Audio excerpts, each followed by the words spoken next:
Hello CIB aspirants. तो कैसे हैं आप लोग? I hope you are doing well. तो अगर आपने सीआईबी के अंदर elective subject information technology and digital banking को चूज किया है तो ये जो वीडियो है वो आपके लिए काफी ज्यादा इंपॉर्टेंट रहने वाली है, क्योंकि आज इस वीडियो के अंदर हम लोग information technology and digital banking के फुल सिलेबस को डिस्कस करने वाले हैं। साथ ही साथ जो सिलेबस प्रायोरिटी है, मॉड्यूल वाइज प्रायोरिटी है, उसको भी हम डिस्कस करेंगे, ताकि आपको एक आइडिया हो कि इस कौन से चैप्टर और मॉड्यूल ज्यादा इंपॉर्टेंट है जिनके ऊपर आपको ज्यादा जो है वो फोकस करने की जरूरत है। इसी के साथ मैं आपको एक स्ट्रेटजी भी बताऊंगा कि आप 5 दिनों में, सही कहा मैंने, 5 दिनों में कैसे यहाँ पर information technology and digital banking की प्रिपरेशन जो है वो कर सकते हैं।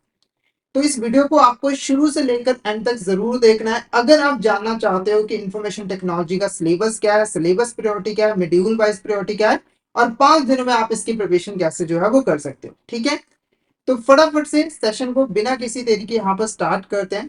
तो सबसे पहले हम आज डिस्कस करते हैं कि आज का हमारा एजेंडा क्या रहने वाला है, यानी कि इस वीडियो के अंदर हम क्या क्या चीजें डिस्कस करें। तो सबसे पहली चीज हम जो डिस्कस करेंगे वो करेंगे सिलेबस, यानी कि इंफॉर्मेशन टेक्नोलॉजी डिजिटल बैंकिंग का सिलेबस क्या है, आपको कौन कौन सी चीजें इसके अंदर जो है वो पढ़ने हैं, कौन कौन से चैप्टर्स हैं, वो चीज हम डिस्कस करेंगे। क्योंकि देखो, अगर आप किसी भी एग्जाम की तैयारी करो तो आपको पहले पता होना चाहिए कि एग्जाम में क्या आएगा, आपको क्या पढ़ना है, किस चीज की तैयारी करनी है, तो उसके लिए सिलेबस का पता होना जरूरी है। ठीक है, उसके बाद हम यहाँ पर इंफॉर्मेशन टेक्नोलॉजी के जो सिलेबस प्रायोरिटी है उसको डिस्कस करेंगे, यानी कि जितने भी हमारे इंपॉर्टेंट मॉड्यूल्स हैं, चैप्टर्स हैं, उसमें से कौन से ऐसे चैप्टर और मॉड्यूल्स हैं जो कि ज्यादा इंपॉर्टेंट है, जिनके ऊपर आपको ज्यादा फोकस करने की जरूरत है, और कौन से ऐसे चैप्टर है जो कि कम इंपॉर्टेंट है। क्योंकि देखो, आपके पास टाइम कम होता है तो आपको उसके हिसाब से प्रिपरेशन जो है वो करनी पड़ती है, स्ट्रेटजी जो है वो बनानी पड़ती है। ठीक है, उसके बाद हम मॉड्यूल वाइज प्रायोरिटी डिस्कस करेंगे कि जो हमारे 4 मॉड्यूल्स है, मॉड्यूल ए बी सी और डी, उसमें से कौन से ऐसे मॉड्यूल है जो कि ज्यादा इंपॉर्टेंट है, जिनको आपको पहले प्रिपेयर करना है, और कौन से कम इंपॉर्टेंट है। ठीक है, उसके बाद लास्ट में ये सबसे इंपॉर्टेंट पॉइंट है कि हम 5 दिनों में कैसे यहाँ पर आईटी एंड डीबी की प्रिपरेशन कर सकते हैं, उसकी मैं स्ट्रैटेजी आपको जो है वो बताने वाला हूं। और मैं आपको गारंटी दे रहा हूं कि अगर आपने इस स्ट्रैटेजी को सही तरीके से फॉलो किया तो आप पहले अटेम्प्ट में ही अपने एग्जाम को क्लियर जो है वो कर पाओगे। ठीक है, अब बढ़ते हैं आगे। तो सबसे पहले हम यहाँ पर सिलेबस को डिस्कस करेंगे। तो जैसे मैंने आपको बताया कि आईटी एंड डीबी का जो सिलेबस है वो टोटल 4 मॉड्यूल्स में जो है वो डिवाइडेड है। ठीक है, पहला जो मॉड्यूल है वो है मॉड्यूल ए। मॉड्यूल ए का जो नाम है वो है इंट्रोडक्शन टू इंफॉर्मेशन टेक्नोलॉजी। इस मॉड्यूल के अंदर हम बेसिकली इंफॉर्मेशन टेक्नोलॉजी क्या होता है, उसकी ग्रोथ कैसी हुई है, रीसेंट ट्रेंड क्या हुआ है, वो चीज हम यहाँ पर पढ़ने वाले हैं। फर्स्ट चैप्टर है इसके अंदर information technology and it's implication. Information technology क्या है, उसका क्या इंपैक्ट पड़ता है बैंकों के ऊपर एंड अदर बिजनेसेस पे। उसके बाद है इंट्रोडक्शन ऑफ कंप्यूटिंग, कंप्यूटर के बारे में जानना, क्योंकि बेसिकली इंफॉर्मेशन टेक्नोलॉजी कंप्यूटर से ही रिलेटेड है। कंप्यूटर क्या है, डाटा प्रोसेसिंग कैसे की जाती है, वो चीज हम पढ़ेंगे। उसके बाद इंट्रोडक्शन ऑफ सॉफ्टवेयर, सॉफ्टवेयर क्या होते हैं, कितने टाइप के होते हैं, ओपन सोर्स सॉफ्टवेयर क्या होते हैं, वेब ब्राउजर्स क्या होते हैं, वो सारी चीजें हम इसमें डिस्कस करेंगे।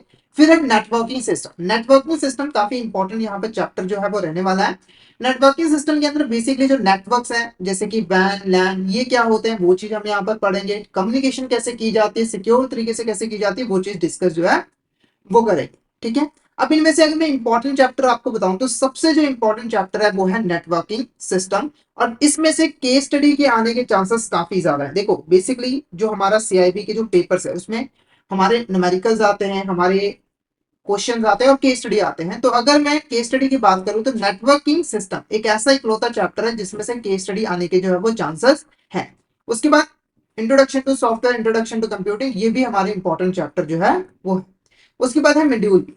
मॉड्यूल बी का जो नाम है वो है सिस्टम एंड डिजाइन। इसके अंदर बेसिकली हम लोग जो इंफॉर्मेशन सिस्टम है वो क्या होता है उसको डिस्कस करेंगे। जैसे पहला चैप्टर ही है इंट्रोडक्शन टू इंफॉर्मेशन सिस्टम, इस चैप्टर के अंदर आप डिटेल में समझोगे इंफॉर्मेशन सिस्टम क्या होता है, उसका क्या रोल होता है, वो कैसे जो है वो काम करता है, कितने टाइप्स के होते हैं, वो सारी चीजें।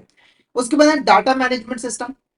जो डाटाबेस मैनेजमेंट है वो यहाँ पर कैसे की जाती है, इसके अंदर खास करके हम जो रिलेशनल डाटाबेस है उसको पढ़ेंगे। फिर है data warehousing and data mining, ये भी काफी इंपॉर्टेंट चैप्टर है। और एक चीज मैं आपको बता दूं कि module B, IT and DB का जो मॉड्यूल बी है वो सबसे इंपॉर्टेंट मॉड्यूल है, यानी कि इसके जो तीनों चैप्टर है वो काफी ज्यादा इंपॉर्टेंट है और आपको इनको प्रिपेयर करना ही करना है। और इनमें से काफी ज्यादा क्वेश्चन जो है वो आते हैं, तो अगर आपने मॉड्यूल भी अच्छे से प्रिपेयर कर लिया तो आपके काफी ज्यादा मार्क्स जो है वो आ जाएंगे। ओके, अगर केस स्टडी की बात करूं तो तीनों ही ऐसे चैप्टर है जिनमें से केस स्टडी बन सकती है। जैसे इंफॉर्मेशन सिस्टम के अंदर टाइप्स ऑफ इंफॉर्मेशन सिस्टम के ऊपर केस स्टडी बन सकती है। डाटाबेस मैनेजमेंट सिस्टम के अंदर जो रिलेशनल डाटाबेस है उसके ऊपर केस स्टडी बन सकती है। डाटा वेयर हाउसिंग के अंदर भी केस स्टडी जो है वो बन सकती है। ठीक है, नेक्स्ट जो मॉड्यूल है वो है मॉड्यूल सी, इसका नाम है banking technology applications and digital banking. तो जो टेक्नोलॉजी है, इंफॉर्मेशन टेक्नोलॉजी है, उसका बैंकों के ऊपर क्या इंपैक्ट पड़ा है, इंफॉर्मेशन टेक्नोलॉजी को बैंक कैसे यूज कर रही है, डिजिटल बैंकिंग क्या है, ये सारी चीजें हम मॉड्यूल सी के अंदर पढ़ेंगे। चैप्टर की अगर बात करें तो पहला आता है ई लर्निंग एनवायरनमेंट, कि इलेक्ट्रॉनिक फॉर्म में हम लर्निंग कैसे करते हैं। उसके बाद बैंकिंग सॉफ्टवेयर, ये काफी ज्यादा इंपॉर्टेंट चैप्टर है कि बैंक कौन सा सॉफ्टवेयर यूज करते हैं अपने फंक्शंस को परफॉर्म करने के लिए। उसके बाद इलेक्ट्रॉनिक क्लियरिंग सेटलमेंट सिस्टम, आजकल सारा जो फंड ट्रांसफर का काम है वो इलेक्ट्रॉनिक फॉर्म में होता है, तो इसमें हम पढ़ेंगे कि क्या क्या इंफ्रास्ट्रक्चर जैसे आरटीजीएस, नेफ्ट, ईसीएस, ये सारी चीजें इसके अंदर हम पढ़ेंगे। उसके बाद प्लास्टिक मनी जैसे कि debit card, credit card, prepaid card, ये सारी चीजें हम इसके अंदर पढ़ेंगे। फिर है इलेक्ट्रॉनिक कमर्स एंड बैंकिंग, उसके बाद आईटी एक्ट 2000 2008 और इमर्जिंग टेक्नोलॉजी। ठीक है, तो ये कुछ इंपॉर्टेंट चैप्टर्स है। अगर मैं इंपॉर्टेंट चैप्टर की बात करूं, सबसे इंपॉर्टेंट चैप्टर है हमारा बैंकिंग सॉफ्टवेयर, इसमें से केस स्टडी आने के चांसेस हैं। इसके अंदर बेसिकली आप क्या चीजें पढ़ोगे, जो कोर बैंकिंग सोल्यूशन है उसके लिए कौन सा सॉफ्टवेयर यूज किया जा रहा है, वो चीजें हैं, तो उसके ऊपर केस स्टडी बन सकती है। उसके बाद इलेक्ट्रॉनिक क्लियरिंग एंड सेटलमेंट, तो इसके अंदर भी केस स्टडी बन सकती है, जैसे आरटीजीएस, नेफ्ट, इनके ऊपर केस स्टडी बनने के चांसेस हैं। और लास्ट में जो एक चैप्टर है वो है आईटी एक्ट 2000 2008, तो इसके ऊपर भी केस स्टडी बन सकती है। तो ये तीन इंपॉर्टेंट चैप्टर है, काफी ज्यादा इंपॉर्टेंट है। Banking software, electronic clearing settlement and IT. वैसे तो सारे चैप्टर इंपॉर्टेंट है, पर मोस्ट इंपॉर्टेंट चैप्टर ये तीन चैप्टर्स हैं। ठीक है, नेक्स्ट हमारा जो है वो है मॉड्यूल डी। मॉड्यूल डी का नाम है information system security controls and audit. तो इसके अंदर बेसिकली हमारा जो इंफॉर्मेशन सिस्टम है उसको हम कैसे सिक्योर रखते हैं, ठीक है, कौन कौन से कंट्रोल हमें स्टैब्लिश करने पड़ते हैं, ऑडिटिंग कैसे की जाती है इंफॉर्मेशन सिस्टम की, वो सारी चीजें इसमें हम डिस्कस जो है वो करते हैं।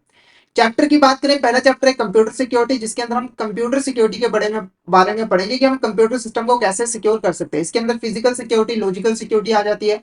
फिर है कम्युनिकेशन सिक्योरिटी, यानी कि जो कम्युनिकेशन होती है वो हम सिक्योर तरीके से कैसे कर सकते हैं। फिर है business continuity and disaster recovery plan, अगर मान के चलो कोई डिजास्टर आ जाता है तो उस केस में हम बिजनेस को कैसे कंटिन्यू कर पाएंगे, रिकवर कैसे होंगे उस डिजास्टर से, वो सारी चीजें हम पढ़ेंगे। फिर है इंफॉर्मेशन सिस्टम ऑडिट, फिर competitive bid process, RFP and SLA, RBI guidance on cyber security 2016 और डिजिटल पेमेंट सिक्योरिटी 2021। ठीक है, तो इसमें अगर मैं इंपॉर्टेंट चैप्टर्स की बात करूं कि कौन कौन से चैप्टर हमारे इंपॉर्टेंट रहेंगे, तो सबसे इंपॉर्टेंट चैप्टर है हमारे यहाँ पर इंफॉर्मेशन सिस्टम ऑडिट की, जो इंफॉर्मेशन सिस्टम है उसकी ऑडिटिंग यहाँ पर कैसे की जाती है। फिर आ जाता है RBI guidance on cyber security. अब इन दोनों में से ही यहाँ पर केस स्टडी जो है वो बन सकती है, इंफॉर्मेशन सिस्टम ऑडिट के ऊपर भी और आरबीआई की गाइडेंस के ऊपर भी। ठीक है, साथ के साथ ये जो चैप्टर है business continuity disaster recovery plan, ये भी काफी इंपॉर्टेंट चैप्टर है, इसमें से भी काफी केस स्टडी जो है वो बन सकती है। बाकी जो कंप्यूटर सिक्योरिटी, कम्युनिकेशन सिक्योरिटी है, वैसे तो इंपॉर्टेंट है पर इसको आप कम इंपॉर्टेंस दे सकते हो। ठीक है, तो ये क्या था हमारा पूरा का पूरा सिलेबस था, क्या था हमारा सिलेबस था किसका, आईटी एंड डिजिटल बैंकिंग का। अब बात करते हैं syllabus priority and module wise weightage कि कौन से चैप्टर और मॉड्यूल ज्यादा इंपॉर्टेंट है।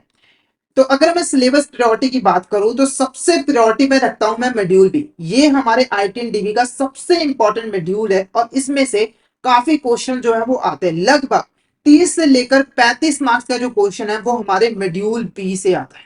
ठीक है, जिसके अंदर हमने database management system, data warehousing, ये चीजें हमने देखी थी। लगभग 35% मार्क्स हमारे मॉड्यूल बी जो है वो कवर करता है, जिसकी वेटेज कितनी है 35%। उसके बाद है मॉड्यूल सी। मॉड्यूल बी के अंदर मॉड्यूल सी आता है, इसके अंदर जो मार्क्स आते हैं वो 15 से लेकर 30 मार्क के जो क्वेश्चन है वो आने की संभावना जो है वो रहती है। इसकी वेटेज यहाँ पर 30% में रखूंगा। उसके बाद है यहाँ पर मॉड्यूल डी। मॉड्यूल डी से जो है 15 से लेकर 22 मार्क्स के क्वेश्चन जो है वो आते हैं, इसकी वेटेज में 22% रखूंगा। और उसके लास्ट में आता है मॉड्यूल ए। मॉड्यूल ए को मैंने लास्ट में क्यों रखा है, क्योंकि इसमें बहुत बेसिक सी चीजें जिसके बारे में ऑलरेडी आपको पता है। इंफॉर्मेशन टेक्नोलॉजी क्या है आपको पता है, उसका क्या इम्पैक्ट पड़ा है आपको पता है। ठीक है, कंप्यूटर्स क्या होते हैं आजकल सबको पता है। ठीक है, क्लियर है, सॉफ्टवेयर के बारे में भी पता है। तो ये काफी आप कह सकते हो कि कम इंपॉर्टेंट है, इसमें से ज्यादा क्वेश्चन भी नहीं आते हैं। तो 8 से लेकर 13 मार्क के जो क्वेश्चन है वो आने की संभावना है। ठीक है, तो सिलेबस प्रायोरिटी हमारी क्या रहेगी कि जब भी आप प्रिपरेशन करोगे तो स्ट्रैटेजी इस तरीके से बनाओगे कि पहले आपको मॉड्यूल बी प्रिपेयर करना है, अच्छे से प्रिपेयर करना है सारे चैप्टर, फिर मॉड्यूल सी, फिर मॉड्यूल डी और फिर जाकर लास्ट में मॉड्यूल ए। ठीक है, वैसे आपको पता है कि आपको 100 में से 50 मार्क्स के क्वेश्चन जो है, मतलब 50 मार्क्स जो है वो लेकर आने होते हैं पास होने के लिए। तो अगर बाई चांस आपको कोई मॉड्यूल छोड़ना भी पड़ता है तो आप मॉड्यूल ए को जो है वो छोड़ सकते हो। हालांकि मेरी रिकमेंडेशन बिल्कुल नहीं है कि आप मॉड्यूल ए को छोड़ के जाओ, पर अगर आपके पास टाइम नहीं बचता तो आप मॉड्यूल ए को छोड़ सकते हो, पर ये तीनों मॉड्यूल आपको कवर करने ही करने हैं अच्छे तरीके से, ठीक है। अब एक चीज मैं आपको बता दूं कि ये जो मैंने आपको डिटेल्स प्रोवाइड की है ये गारंटेड नहीं है, क्योंकि आईआईबीएफ जो है वो अपना पैटर्न हर साल चेंज करता रहता है। बस ये जो मैंने आपको डाटा प्रोवाइड किया है वो पिछले 2 सालों के जो एग्जाम आए हैं आईआईटीडीबी के, उसका एनालिसिस करके मैंने आपको ये सिलेबस प्रायोरिटी और मार्क्स की जो वेटेज है वो मैंने आपको यहाँ पर बताई है। तो हो सकता है कि पेपर थोड़ा डिफरेंट आ सकता हो, पर जनरली अगर आप लेकर चलो, आप इस तरीके से प्रिपेयर करते तो आपका एग्जाम पक्का क्लियर जो है वो हो जाएगा, ठीक है। तो ये क्या थी हमारी syllabus priority and module wise weightage. Okay, अब सबसे इंपॉर्टेंट चीज स्ट्रैटेजी क्या रहने वाली है। जैसे कि आपको पता है कि बीआरबीएल एग्जाम के बाद आपके पास सिर्फ यहाँ पर 5 डेज जो है वो रह जाएंगे प्रिपरेशन करने के लिए अपने इलेक्टिव सब्जेक्ट की। तो 5 दिनों में आप कैसे यहाँ पर इसकी प्रिपरेशन जो है वो कर सकते हो। सबसे पहले देखो, आपको अगर प्रिपरेशन करनी है तो एक आपको ना प्लेटफॉर्म चाहिए जहां पर आप प्रिपरेशन जो है वो कर सको। देखो डाटा बहुत है, सोर्सेज बहुत सारे हैं आपके पास, यूट्यूब पे कंटेंट मिल जाएगा, अदर सोर्सेज हैं। पर अभी आपके पास क्या है, टाइम कम है, इसीलिए आपको फोकस्ड रहने की जरूरत है। यानी कि आपको एक ऐसे प्लेटफॉर्म की जरूरत है जो कि आपको पूरा सिलेबस जो है वो पढ़ा दे, ठीक है। साथ के साथ आपको mock test, previous year questions वो भी प्रोवाइड कर दे, ठीक है।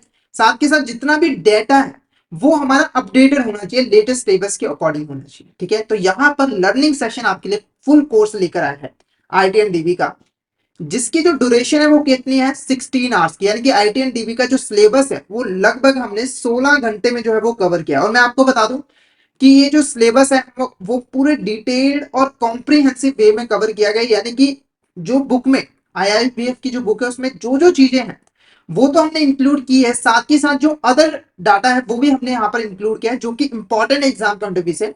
तो अगर आप इस कोर्स को गो थ्रू कर लेते हो तो आपकी प्रिपरेशन बहुत अच्छे तरीके से यहाँ पर हो जाएगी आईटीएनडीबी की, ठीक है। तो टोटल यहाँ पर 16 घंटे, जिसमें से मॉड्यूल ए के हैं 3.5 घंटे, उसके बाद है मॉड्यूल बी के 3 घंटे, मॉड्यूल सी के 5 घंटे और मॉड्यूल डी के 4 घंटे, ठीक है।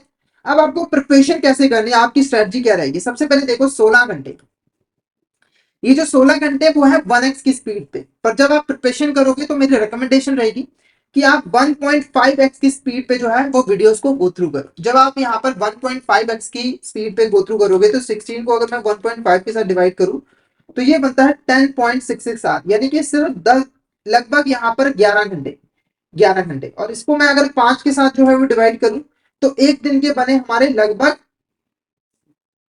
2 घंटे, या फिर आप इसको 2 घंटे 15 मिनट, तो लगभग इतना जो है वो बना।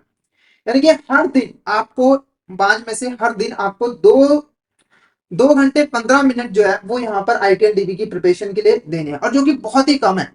अगर आप एग्जाम की प्रिपरेशन कर रहे हो तो ये कोई ज्यादा टाइम नहीं है। साथ ही साथ आपको हाफ आवर, ठीक है, आधा घंटा जो है वो प्रैक्टिस पे भी यहाँ पर ध्यान देना है। यानी कि आपको मॉक टेस्ट वगैरह जो है वो प्रिपेयर करते रहना है, ठीक है। यानी कि आपको क्या करना है, लगभग 2 घंटे, 2 घंटे आपको यहाँ पर वीडियोस को देना है। उसके बाद जो वीडियोस आपने देखी है उसकी प्रैक्टिस करने के लिए आपको उससे रिलेटेड जो चैप्टर वाइज मॉक टेस्ट है उनको आपको यहाँ पर जो है वो सॉल्व करना है। तो लगभग यहाँ पर आप मान के चलिए एक दिन में आपको 3 घंटे जो है वो सिर्फ और सिर्फ देने की जरूरत है, जिसमें प्रिपरेशन और प्रैक्टिस दोनों ही यहाँ पर इन्वॉल्व है। तो इस तरीके से अगर आप 5 दिन 3-3 घंटे देते हो तो आप आसानी से जो है अपने एग्जाम की प्रिपरेशन कर सकते हो, फर्स्ट अटेम्प्ट में इसको क्लियर भी कर सकते हो, ठीक है। तो ये तो बातें हो गई 5 दिन की स्ट्रैटेजी। अब कुछ नॉर्मल सी बातें आपको और ध्यान रखनी है। सबसे पहले देखो, आपको जो एग्जाम फॉर्मेट है वो समझना है। देखो, अगर हम एग्जाम फॉर्मेट की बात करें तो टोटल 100 मार्क्स के यहाँ पर क्वेश्चन आते हैं। कितने मार्क्स के क्वेश्चन आते हैं, 100 मार्क्स के यहाँ पर क्वेश्चन आते हैं, जिनमें से आपको 50 मार्क्स जो है वो लेकर आने होते हैं पास होने के लिए। क्वेश्चन जो है वो केस स्टडीज के फॉर्म में होते हैं, मल्टीपल चॉइस के क्वेश्चन होते हैं, ठीक है। उसके बाद आपको जो है कोर कंसेप्ट पे ध्यान देना है, यानी कि जो कंसेप्चुअल क्लैरिटी है वो आपकी अच्छी होनी चाहिए, ताकि जो भी केस स्टडी है उसको आप आसानी से सॉल्व जो है वो कर पाओ, ठीक है। उसके बाद प्रीवियस ईयर पेपर्स को आपको गो थ्रू करना, उनकी प्रैक्टिस करनी है। लर्निंग सेक्शन आपको प्रीवियस ईयर के क्वेश्चंस भी प्रोवाइड करता है, मॉक टेस्ट भी प्रोवाइड करता है, जिसकी आप प्रिपरेशन अगर करते हो तो आपकी प्रैक्टिस अच्छी तरीके से हो सकती है। उसके बाद प्रैक्टिस मेक्स परफेक्ट, तो आपको ज्यादा से ज्यादा प्रैक्टिस भी यहाँ पर करने की जरूरत है, ठीक है। तो यहाँ पर हमने डिटेल में डिस्कस किया आईटीएनडीबी का सिलेबस क्या है, सिलेबस प्रायोरिटी क्या है, मॉड्यूल वाइज प्रायोरिटी क्या है, कितने मार्क्स इस मॉड्यूल में से आते हैं, स्ट्रैटेजी क्या रहेगी 5 दिनों में, आप यहाँ पर कैसे प्रिपेयर करोगे, वो सारी चीजें मैंने आपको बता दी है, डिस्कस कर लिया हमने। आई होप आपको यहाँ तक जो वीडियो है वो इन्फॉर्मेटिव और यूजफुल जो है वो लगा होगा। तो अगर आपको वीडियो अच्छी लगी हो तो वीडियो को लाइक कर देना, हमारे चैनल को सब्सक्राइब कर देना और शेयर जरूर करना अपने फ्रेंड्स एंड कलीग्स के साथ, ताकि वो भी इस सेशन का बेनिफिट जो है वो ले सके। ठीक है, और हमारे कोर्स में जरूर यहाँ पर एनरोल कर लीजिएगा अगर आप सिस्टमेटिक वे में आईटी एंड डीबी की प्रिपरेशन जो है वो करना चाहते हैं। तो आज के लिए इतना ही, तो मिलते हैं नेक्स्ट वीडियो में। Thank you so much everyone.